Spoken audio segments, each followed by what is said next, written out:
The rain hammered against Nina Thompson's cracked window as she stared at the eviction notice clutched in her trembling hands.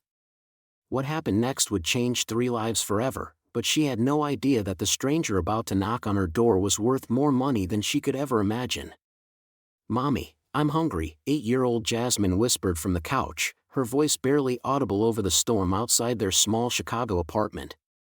Nina's heart broke a little more as she looked at her daughter's thin frame wrapped in a worn blanket. "I know, baby. Just give Mommy a few more minutes to figure this out," Nina said, her voice cracking as she calculated the bills one more time. Rent was 3 months overdue, the electricity would be shut off tomorrow, and she had exactly $12 to her name. A sharp knock at the door made her jump.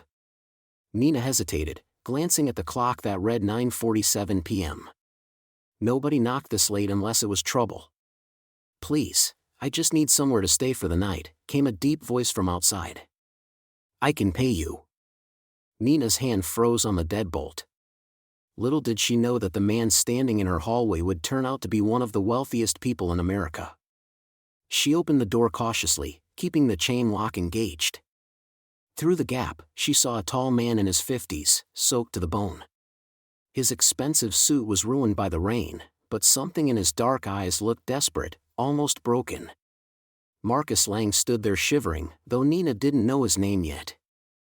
"I'm sorry to bother you so late," Marcus said, his voice carrying an odd refinement that didn't match his current state. "My car broke down about a mile from here, and my phone is dead. I saw your light on and..." He trailed off, studying her face with an intensity that made Nina uncomfortable. "Look, I don't know you, and I have children in here," Nina said, but something in his expression tugged at her heart. Maybe it was the way he looked lost, or how his shoulders sagged with exhaustion. "I understand completely," Marcus replied quickly. "I have cash.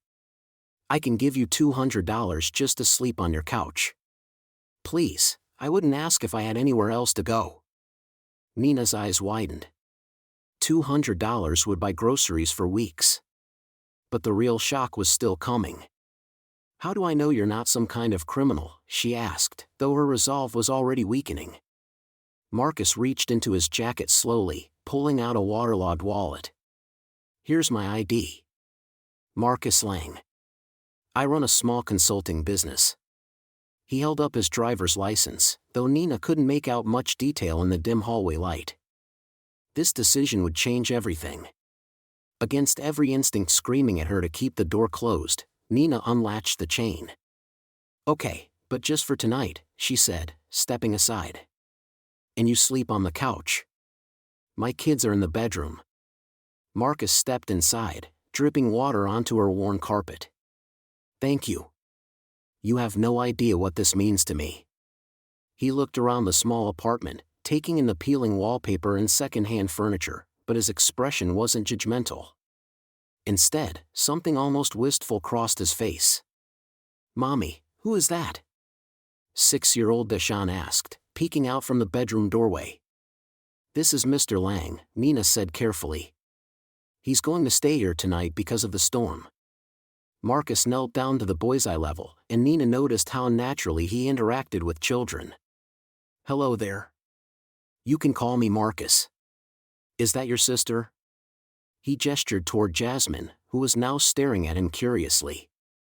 "Yeah, that's Jazzy," Deshawn said, warming up quickly. "She's sick a lot 'cause we don't have good food." Nina's cheeks burned with embarrassment, but Marcus's expression only grew more thoughtful. "Well, maybe I can help with that," Marcus said quietly, pulling out his wallet again. But what happened next shocked everyone in that room. Instead of the modest bills Nina expected, Marcus's wallet was stuffed with $100 bills. He pulled out 5 of them and handed them to Nina without hesitation. "For groceries," he said simply. "And thank you again for letting me stay." Nina stared at the money in her hands, more cash than she'd seen in months. I can't take this. This is too much." "Please," Marcus insisted. "You're helping me more than you know."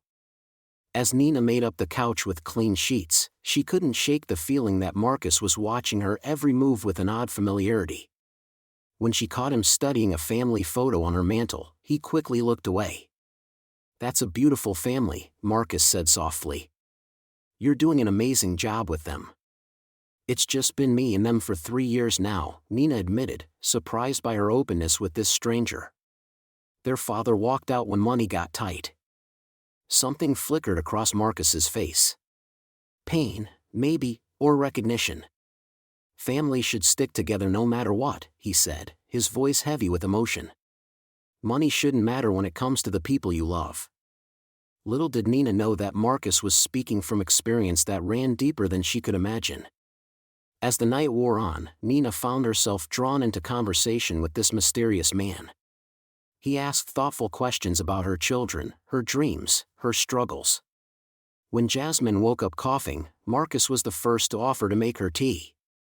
"You're good with kids," Nina observed, watching him sit with Jasmine until she fell back asleep. "I always wanted a family of my own," Marcus said quietly. "But sometimes life takes you down a different path." At 2 a.m., Nina woke to the sound of Marcus talking quietly on his phone in the kitchen. She couldn't make out the words, but his tone sounded urgent, almost pleading. When morning came, Nina turned on the local news while making breakfast. The anchor's voice filled the small apartment, and what she heard made her blood run cold. "The search continues for missing billionaire Marcus Lang, heir to the Lang Industries fortune, who disappeared 3 days ago after leaving his downtown penthouse. Police say Lang was last seen driving his Tesla toward the south side, and his family is offering a $1 million reward for information leading to his whereabouts." Nina's coffee mug crashed to the floor as Marcus's photo filled the television screen. Nina's heart pounded as the news anchor's voice echoed through her small living room. "Billionaire Marcus Langford remains missing after disappearing from his estate 3 days ago." She glanced toward the kitchen where Marcus was quietly making coffee, his movements deliberate and careful. The resemblance was unmistakable, the same sharp jawline, the same piercing eyes she'd seen on the television screen. "Everything all right in there?" Marcus called out, his voice carrying that same gentle tone that had convinced her to let him stay. "Just fine," Nina replied, quickly switching off the TV. Her hands trembled as she tried to process what she'd just witnessed. The man brewing coffee in her kitchen wasn't just any stranger, he might be one of the wealthiest people in the country. Marcus returned with 2 steaming mugs, settling into the worn armchair across from her. "You seem tense. Is it about me staying here?" He studied her face with those intelligent eyes that seemed to see right through her. Before Nina could respond, a sharp knock rattled her front door. Mrs. Carol Jenkins stood on the porch, her silver hair perfectly styled despite the early hour, arms crossed in that familiar disapproving stance. "Nina Thompson, we need to talk," Carol announced, pushing past her into the living room. When she spotted Marcus, her expression hardened. "So you're the mysterious stranger everyone's talking about." Marcus stood politely, extending his hand. "Marcus Lang. Pleasure to meet you, Mrs. Jenkins. And I don't shake hands with people I don't trust." Carol's eyes narrowed. "Nina, honey, you can't just let random men into your home with 2 children upstairs." "Mrs. Jenkins, I appreciate your concern, but Marcus has been nothing but respectful," Nina said, though uncertainty crept into her voice. Carol pulled out her phone, showing them a local news alert. "Well, explain this then. Billionaire goes missing in our area, and suddenly we have a mysterious stranger? Coincidence?" Marcus's face remained calm, but Nina caught a flicker of something: worry? Relief? "Mrs. Jenkins, I understand your caution. But I'm simply someone searching for something I lost long ago." "And what exactly did you lose?" Carol pressed. Marcus looked directly at Nina, his voice softening. "My family. The only family that ever mattered." After Carol left with promises to keep watching, Nina found herself alone with Marcus again. The weight of unspoken questions hung between them like morning fog. "Tell me about your family," Nina said gently, settling back onto the couch. Marcus's entire demeanor shifted, walls crumbling as he spoke. "I grew up thinking family meant obligation, duty, inheritance disputes. My parents died when I was young, raised by trustees and lawyers who cared more about protecting assets than raising a child. He paused, staring into his coffee. I spent years searching for something real, something genuine. And then I ended up here. Why here specifically? Because 23 years ago, my mother mentioned having relatives in this neighborhood before she passed. It was the only time I ever heard her speak with real warmth about family. Nina's breath caught. 23 years ago was when her own mother had moved to this very street, always mentioning distant relatives she'd lost touch with. Their conversation was interrupted by Nina's phone ringing. Her landlord's harsh voice filled the room as she answered. Nina, I need that back rent by Friday or you're out. No more extensions. Mr. Patterson, please, I just need another week. Friday. Final answer. As Nina hung up, tears threatening, Marcus spoke quietly. How much do you owe? It's not your problem, Nina whispered. Maybe it is. Marcus pulled out his phone, making a quick call. Yes, this is Marcus. I need you to handle a rent situation immediately. Thompson, 847, Maple Street. The full amount plus 6 months in advance. No questions. Nina stared in shock as Marcus ended the call. Who are you talking to? How do you just handle rent like that? Before Marcus could answer, his phone buzzed with an urgent message. His face went pale as he read it. Nina, I need to ask you something, and I know it sounds crazy after everything that just happened. Marcus stood, pacing to the window. I need to borrow your car. There's a meeting I have to attend, one that might change everything. Not just for me, but possibly for you and your children too. Marcus, I need that car for work tomorrow. It's all I have. I know what I'm asking. But this meeting, it's about family, Nina. About finding the people who matter. His eyes met hers with desperate intensity. If I'm right about what I think I've discovered, your lives might be about to change in ways you can't imagine. Nina looked at this man who'd just solved her rent crisis with a phone call, who spoke about billion-dollar problems like everyday concerns, who claimed to be searching for family in her neighborhood. Every logical instinct screamed that this was madness. But something deeper, some inexplicable trust, made her reach for her car keys. If you're not back by morning, Marcus, I'm calling the police. Fair enough. Marcus took the keys, his fingers brushing hers briefly. Nina, what if I told you that meeting isn't just about my family, it might be about yours too? Before she could ask what he meant, Marcus was gone, leaving her with 1,000 questions and a terrifying feeling that her quiet life was about to explode into something she never could have imagined. The weight of Marcus's request hung heavy in the air as Nina stared at her car keys. Her beat-up Honda Civic wasn't much, but it was her lifeline to work, to groceries, to everything that kept her family afloat. Marcus stood before her, his eyes holding a desperation she'd never seen in him before. I promise you, Nina, I'll bring it back in perfect condition, Marcus said, his voice steady but urgent. This meeting, it could change everything for me. For my search.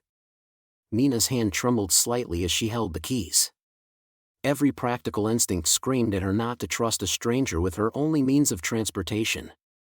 But something in Marcus's demeanor, the way he'd helped with the eviction notice, the genuine care he'd shown her children, made her pause. If you don't bring my car back, Marcus, I lose my job. My kids lose their home, she said quietly.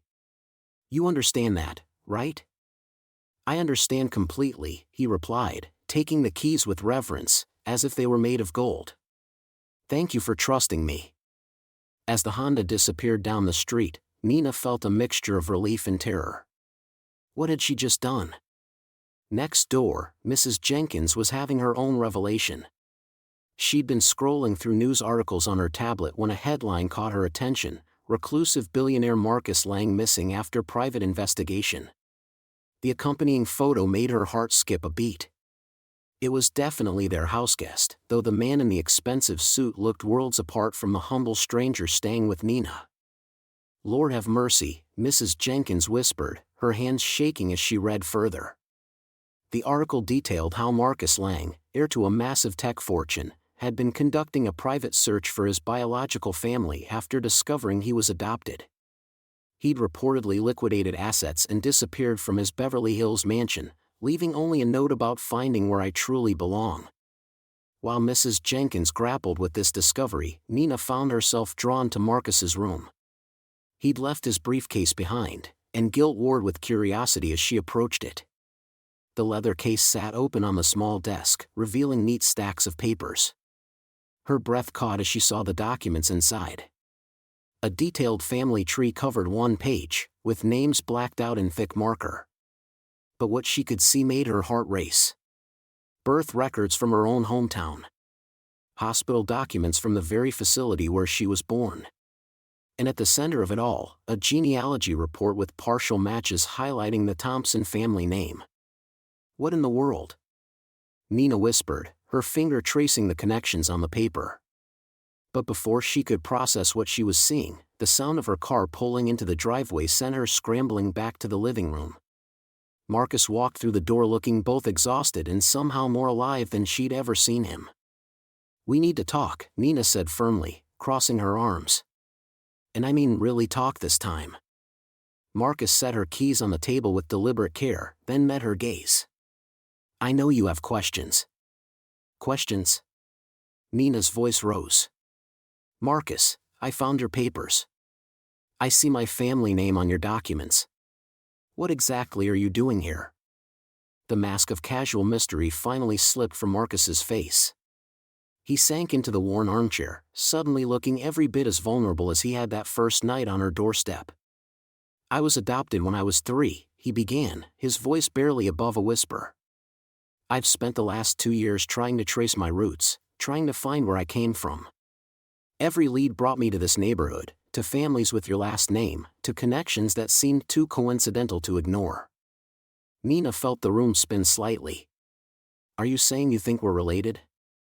"I'm saying I think you might be the family I've been searching for my entire life," Marcus replied, looking up at her with eyes full of hope and fear.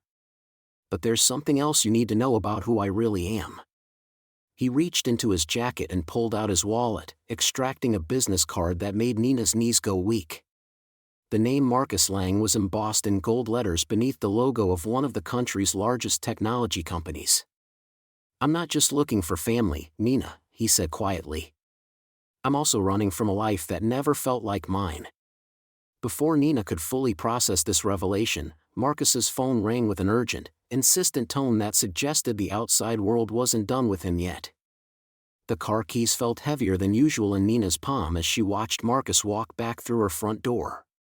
Something had shifted in his demeanor during that mysterious meeting, and the weight of unspoken truths hung between them like a storm cloud ready to burst. "We need to talk," Marcus said, his voice carrying a vulnerability she'd never heard before. He moved to the worn couch where he'd spent the past few nights, but instead of sitting, he stood with his back to her, staring out the small window at the neighborhood he'd grown oddly fond of. Nina crossed her arms, the family tree document she'd discovered still burning in her memory. "I think it's time you told me everything, Marcus. And I mean everything." He turned slowly, and for the first time since he'd arrived, she saw past the composed exterior to something raw and broken underneath. The billionaire mask was finally cracking. "My name is Marcus Langston," he began, his voice barely above a whisper. "I'm worth more money than most people see in 10 lifetimes, but I've spent the last 43 years of my life completely alone." He laughed bitterly. "Funny how that works, isn't it? All that wealth, all that power, and I couldn't buy the one thing I needed most." Nina's anger softened despite herself. "What happened to your family?" "I was adopted when I was 3, Marcus continued, finally sitting down heavily. "The Langstons gave me everything money could buy, but they were cold, distant people. Business came first, always. When they died 5 years ago, I inherited everything, but I also inherited this crushing emptiness." His hands trembled slightly. "I hired the best investigators money could buy to find my biological family. The trail led me here, to this neighborhood, to families who might share my bloodline." But before Nina could respond, Marcus's phone erupted with a shrill ring that shattered the intimate moment. His face went pale as he glanced at the screen. "I have to take this," he said, but Nina caught his wrist. "No more secrets, Marcus." "Who is it?" He looked at her with desperate eyes. "My lawyers. There's a situation with my inheritance, and if I don't handle it in the next 24 hours, I could lose everything I've built trying to find my family." The voice on the other end was loud enough for Nina to hear fragments: emergency board meeting, hostile takeover, and immediate presence required. Marcus ended the call and stood abruptly. "I have to go back to Chicago tonight. There are people trying to steal my company, claiming I've abandoned my responsibilities." His voice cracked with emotion. "But Nina, for the first time in my life, I've found something worth more than all that money. I've found people who see me for who I am, not what I'm worth." Nina felt her heart twist as she watched this powerful man struggle between two worlds. "Then go handle your business, Marcus. We'll be here when you get back."